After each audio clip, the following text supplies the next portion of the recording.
Bom, então agora a gente vai para a parte 5, né, das nossas videoaulas, referente ao capítulo 8 do livro do Mabi, que fala sobre análise de velocidade e aceleração de mecanismos, né? Na videoaula anterior, na parte 4, a gente falou sobre centro instantâneo de rotação e agora a gente vai falar sobre método gráfico, né, para poder fazer análise de velocidade e aceleração. Então, esse exemplo 8.3, né, que está resolvido no livro, ele vai usar esse mecanismo para discutir sobre como que eu resolvo o problema aplicando o método gráfico. O método gráfico ele é baseado no uso de um polígono de vetores. Então eu vou pegar uma equação vetorial e construir esse polígono de vetores para poder encontrar a variável do meu problema que eu estou procurando, né, tentando calcular. E aqui, para a gente não ficar preso a nenhuma equação, né, referente a outro método, por exemplo, eu poderia pegar a equação do método vetorial e construir o polígono de vetores dela, né? Seria possível também, mas para não ficar ligado, né, não ter nenhuma ligação com outros métodos, o método gráfico vai trabalhar com movimento relativo. Então eu vou analisar a velocidade relativa entre dois pontos do mecanismo e a aceleração relativa entre dois pontos, quaisquer que me interesse, né? Então, primeiro vamos entender aqui esse mecanismo, né, do problema 8.3, para a gente entender bem né, e poder resolver o problema. Então ele deu aqui, ó, a barra 2 é uma barra de entrada, ela está girando com uma velocidade angular no sentido horário de 30 radianos por segundo. Ele não falou nada sobre aceleração porque nesse exemplo 8.3 ele vai trabalhar só com velocidade, tá? A parte de aceleração ele vai deixar para fazer em outro exemplo mais para frente. Essa barra 2 está conectada na barra 3, que é uma barra ternária, né? Tem o ponto A, o ponto B e o ponto C. O ponto C ele não mostrou se ele está conectado em algum lugar, mas provavelmente é um ponto de interesse para ele. Tanto que esse problema, a variável que o problema pediu para calcular seria velocidade no ponto C, tá? Então eu quero calcular o vetor VC. Isso é que é a incógnita do problema que foi solicitado, né, calcular. Então, lembrando aqui, ó, a minha incógnita desse problema é calcular quanto que vale o vetor VC, tá? Então, para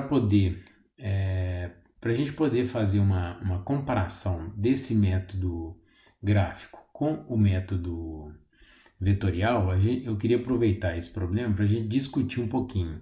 E a gente vai poder falar sobre método vetorial, método gráfico e centro instantâneo de rotação dentro do mesmo problema, tá? Então, a primeira coisa, vamos fazer o seguinte, vamos tentar resolver esse problema, né? Começar a solução dele pelo método vetorial, né? Então, a gente vai ter que definir onde que nós vamos colocar o sistema de coordenadas inercial, onde que nós vamos colocar o sistema móvel e onde nós vamos colocar o ponto P, tá? Essa parte do método vetorial, vocês já têm experiência nela, a gente já resolveu 2 exercícios, né? Então vocês podem até, se quiser, pausarem esse vídeo e tentar fazer isso daqui para depois comparar com o que nós vamos fazer, né? Para ver se vocês vão acertar. Então, o que eu vou fazer? Dentro daquilo que a gente discutiu, né, no método vetorial, a primeira coisa que eu vou fazer é desenhar os meus vetores velocidade angular. O ômega 2 já está desenhado aqui, né? Esse vetor que está mostrando aqui a rotação no sentido horário. Se eu pegar nesse instante de tempo e girar a barra 2 no sentido horário, a barra 4, visivelmente, eu estou vendo que ela vai ser empurrada, né? O ponto B ainda está sendo empurrado para a direita, né? O extremo do deslocamento da barra 4, né, para o direito, né, para o lado direito, no sentido anti-horário, vai ser quando a barra 2 estiver alinhada com esse segmento AB, né? Aí eu vou estar no extremo do deslocamento de oscilação da barra 4. Então, ou seja, por enquanto a barra 4 ainda está girando no sentido anti-horário, né? E como o ponto A vai estar descendo, né, ele vai estar se movimentando aqui para baixo, e esse ponto vai estar levemente subindo, então a barra 3 vai estar executando o movimento aqui, ó, de rotação no sentido anti-horário. Então esse seria o ômega 3, né? Então as incógnitas desse problema são ômega 3 e ômega 4, né, na prática, né? Ou seja, tendo, né, o valor de ômega 3 e ômega 4, fica fácil eu calcular a velocidade de qualquer ponto, né, do ponto B, do ponto C, de onde eu quiser, né? Então, pensando nas regrinhas que a gente viu do método vetorial, o meu sistema inercial eu vou colocar ele em O2, né? Porque é o centro de rotação da barra de entrada, onde eu conheço a rotação, né? O eixo X e o eixo Y não interessa muito porque eu não vou decompor os vetores nele, né? O sistema móvel e o ponto P, que a gente tem que pensar junto aonde colocar esses pontos, né? A princípio eu iria pensar em colocar o sistema móvel no ponto A, né? E colocar o ponto P aonde eu quero obter minha informação, que seria o ponto C. Eu acredito que vocês devem ter pensado isso, né? Fazendo isso, eu vou ter que orientar o meu sistema móvel na direção da cadeia cinemática, né? Na direção aonde eu estou resolvendo o meu problema, né? Então eu estou resolvendo para achar no ponto C, estou colocando o ponto P em C, então eu iria, por exemplo, orientar a minha cadeia cinemática colocando o meu eixo X na direção do segmento AC, né? Esse aqui seria o meu eixo X, né? O eixo Y, consequentemente, estaria fazendo 90 graus aqui, né? Esse seria o eixo Y, certo? E aí eu iria aplicar a minha equação geral nesses pontos, né? A equação geral então, VP é igual a V0 mais V mais ômega VQR, né? Essa é a minha equação geral da velocidade. Então, o VP eu coloquei no ponto C, então o VP vai significar VC na minha equação geral, né? O V0. V0 é a velocidade do sistema móvel em relação ao sistema inercial. Então, é a velocidade do ponto A em relação ao O2. Isso é VA, né? Então, meu vetor V0 vai significar o vetor VA. O vetor V significa o DRDT, a velocidade que o raio está variando, né? Aqui o comprimento de todas as barras é fixo, né? O raio não está variando em lugar nenhum, né? E todas essas distâncias, né, os comprimentos entre os pontos foram dados aqui no enunciado do problema, né? Então esse vetor V é zero, né? Ele não existe. Por último, eu vou ter o ômega VQR. Como a gente colocou então o sistema móvel preso na barra 3, né? Ele está aqui, ó, o X dele está na direção do segmento AC. Então, na hora que isso daqui girar, a rotação do sistema móvel vai ser representada pelo ômega 3, porque ele está fixado em cima da barra 3. Então, eu vou ter então mais o ômega 3, produto vetorial com o R, né? E o vetor R é a distância do ponto P no sistema móvel. Então, é a distância do ponto C até o ponto A. Então, né, o segmento CA, né? Esse é o vetor R. Foi dado aqui aos segmentos AC, né? O CA vale 102, né? Então, o valor dele seria 102, né? 102 na direção I, né? Polegadas, né? Não, milímetros, né? Aqui está em milímetros. Então, essa aqui seria a magnitude desse vetor R.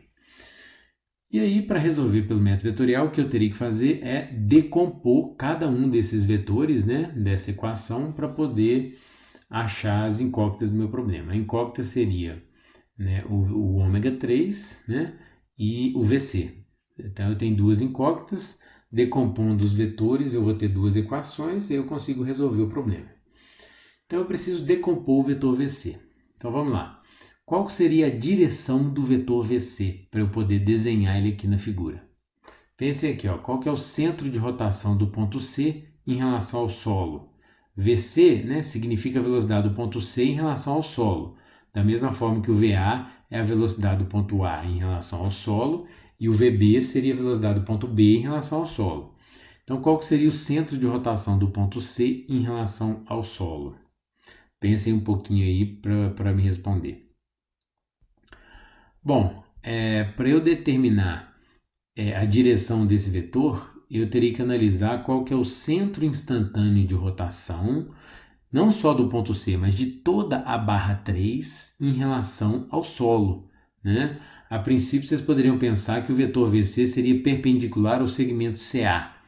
O vetor VC não é perpendicular ao segmento CA, não. O vetor VCA é que é, né? Que seria perpendicular a esse raio, CA, né? Mas seria o vetor velocidade relativa do ponto C em relação ao ponto A. Mas o vetor VC, não. Então, qual que é o centro instantâneo de rotação do ponto C em relação ao solo? E aí é o que eu falei, qual que é o centro instantâneo de rotação de toda a barra 3 em relação ao solo? E aí nós vamos usar a teoria da aula passada, né? Quem é que está ligando a barra 3 ao solo? De um lado é a barra 2, do outro lado é a barra 4. Só tem uma barra de cada lado. Então eu posso usar aquela técnica de prolongar as barras. Eu não preciso usar o teorema de Kennedy, né? Então eu vou prolongar as barras. Vou prolongar a barra 2, né? Vou traçar uma linha aqui, ó, prolongando a barra 2. E vou traçar uma linha prolongando a barra 4. Onde essas duas linhas se cruzarem, eu tenho centro instantâneo de rotação de toda a barra 3 em relação ao solo. Eu posso até escrever e chamar esse ponto de O3, né? Como a gente já tinha feito anteriormente, né? E aí, se eu quiser saber qual que é a direção do vetor VC, né? O raio dele, né? Se o centro de rotação do ponto C em relação ao solo é o ponto O3, o raio, então, vai ser esse segmento aqui, ó. Vou até mudar a cor dele aqui, ó. Desenhar ele de outra cor. Então, o raio seria uma linha conectando o ponto O3 até o ponto C. Vou tentar arriscar ela aqui, ó. Então, essa linha aqui, ó, não ficou perfeito não, mas tá bom. Essa linha seria o raio. O vetor VC, consequentemente, seria perpendicular a essa linha, né? Então, o vetor VC seria aqui, ó, essa linha que eu tracei aqui, ó. Eu posso falar que o vetor VC vai ser paralelo a essa linha, né? Essa nomenclatura a gente vai usar muito aqui no método gráfico, tá? Então, essa linha aqui, ó, verde, é paralela ao vetor VC, quer dizer que o vetor VC está nessa direção. Então, essa é a direção do vetor VC, né? Vai estar fazendo 90 graus aqui com esse raio, certo? Para eu poder decompor o vetor VC, eu preciso calcular o ângulo do vetor VC com o eixo X, tá? Então, essa seria uma forma, né, de resolver o problema. Eu vou ter uma trigonometria bem complicada, bem apertada aí para poder fazer, tá?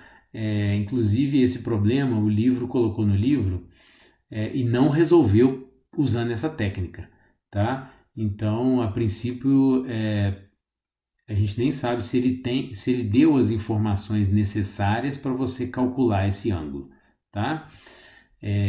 Bom, vamos supor que ele tenha dado essas informações, você vai trabalhar a trigonometria, vai ter um trabalhinho grande na trigonometria, aí você achou esse ângulo, aí você consegue decompor e resolver o problema pelo método vetorial. Mas vamos supor que você não tem informações suficientes para decompor o vetor VC, para calcular quanto que vale esse ângulo, né? Inclusive no livro, ele não falou sobre centro instantâneo de rotação até esse momento aqui, ó. Vocês devem ter notado que a gente resolveu o exemplo 8.6 na videoaula passada, né? Que foi centro instantâneo de rotação. E agora nós voltamos para o 8.3. Por quê? O livro começou a falar de método gráfico de velocidade para poder resolver esse problema sem usar o conceito de centro instantâneo de rotação. Depois ele explica o conceito de centro instantâneo de rotação para depois resolver para velocidade e aceleração, podendo usar essa técnica, né? Então, mas aqui é interessante para a gente já discutir, né, como que eu posso aplicar essa técnica. Então, vamos considerar então que eu não tenho como decompor o vetor VC. Se eu não tenho como decompor o vetor VC, eu não consigo aplicar o método vetorial nessa equação. Então, bom, essa equação é uma equação verdadeira, ela é válida, porém eu não consigo resolver ela porque eu tenho duas incógnitas, né? E aqui, na verdade, eu não consigo decompor esse vetor para poder julgar no método vetorial, para poder aplicar o método vetorial, né? Agora, observando essa figura, né? Essa equação, eu posso começar a pensar uma outra forma de tentar resolver esse problema, né? Sugiro vocês darem um pause no vídeo e pensar como vocês poderiam resolver esse problema sem usar o centro instantâneo de rotação. Vamos supor que você não tem condições de usar ele e você tem que usar o método vetorial, né? Mas essa equação não te permite.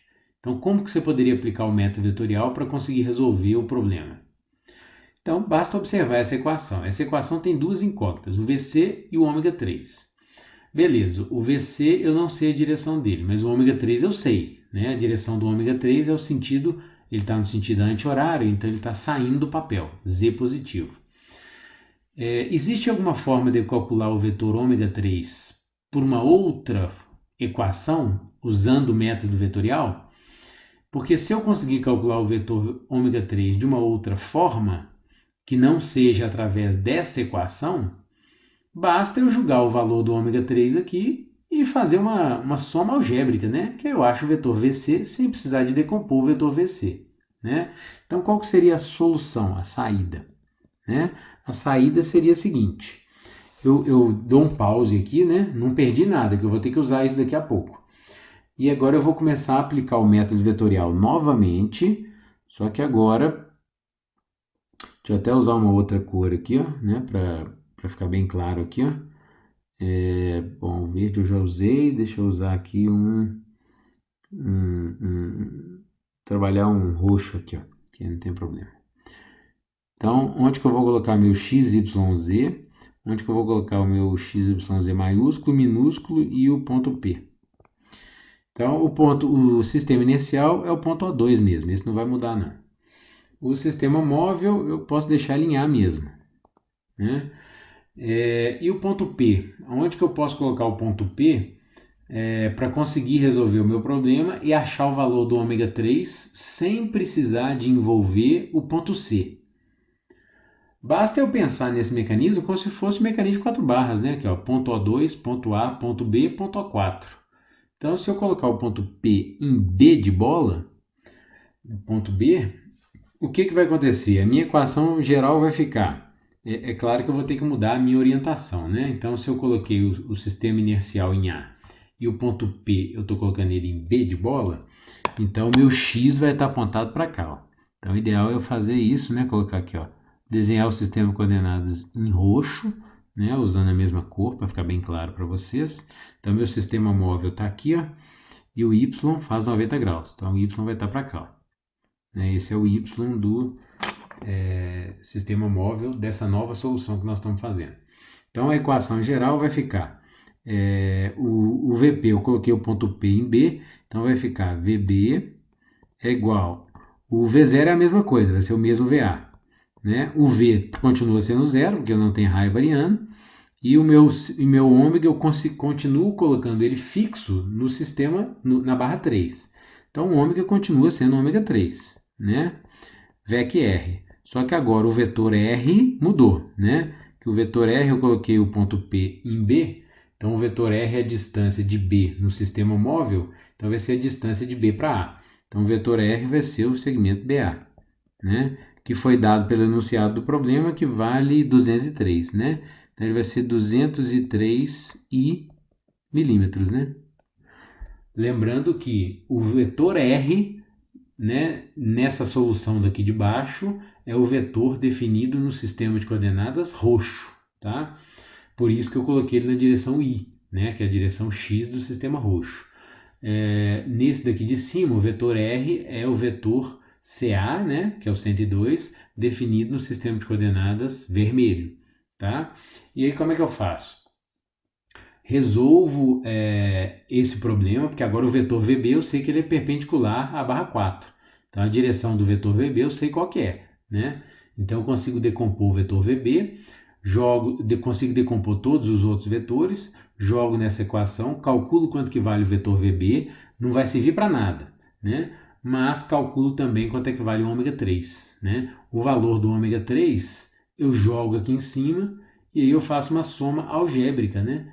Para poder achar o vetor VC sem precisar de decompor o vetor VC, tá? Sem precisar de usar o conceito de senso instantâneo de rotação, tá? Essa seria uma forma de resolver o problema sem usar o senso instantâneo de rotação, ok? No método gráfico a gente vai ver como que eu faço isso, né, similar ao que eu fiz aqui no método vetorial, tá? Uma última observação é o seguinte, tomar bastante cuidado, porque aqui eu defini dois sistemas de coordenadas diferentes, né? O vetor ômega 3 vai ser o mesmo nos dois sistemas de coordenadas? O que vocês acham? O ômega 3, sim, né? Porque o ômega 3 está no eixo Z. O eixo Z é comum para os dois sistemas de coordenadas. Mas, por exemplo, o vetor VA não. O vetor VA que você decompôs aqui no sistema roxo, né? Ele vai estar decomposto em relação ao X do sistema roxo, né? Já que em cima você tem que decompor ele no sistema de coordenadas vermelho, né? Que é o daqui de cima, tá? Então o ângulo muda, né? Os cossenos diretores vão mudar e o vetor vai estar diferente, né? O módulo do vetor é o mesmo, né? A magnitude dele é a mesma, porém a decomposição dele no I e no J vai ser diferente para os dois sistemas de coordenadas roxo e vermelho. Toma cuidado para não errar isso, né? E fazendo isso corretamente, você consegue resolver o problema sem maiores dificuldades, ok? Você vai ter um pouquinho mais de conta, né? Mas consegue resolver sem problema nenhum, tá?